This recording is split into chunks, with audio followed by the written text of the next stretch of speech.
Hey everyone, in this video you will learn how to replace the internal battery in your Cadillac SRX key fob.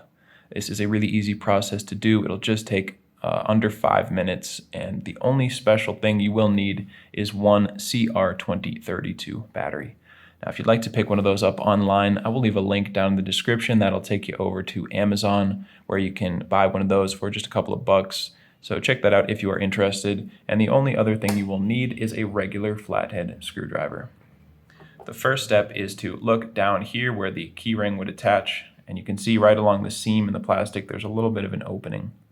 We're going to take a flathead screwdriver, insert it into that opening, just gently push and kind of wiggle it in there, and the two halves of the device will just split right open, and you can pull them apart with your fingers.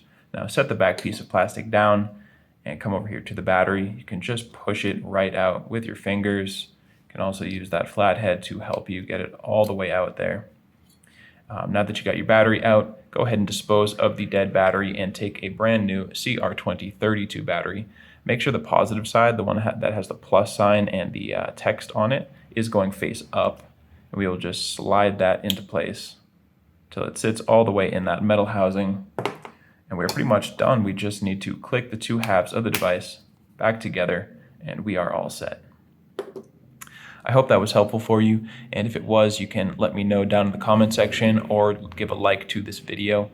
And if you ever need help with another one of your key fobs, you can always come back here. We've got videos for pretty much every device from every maker model out there, and you can also get that information directly over at our website, fobbattery.com.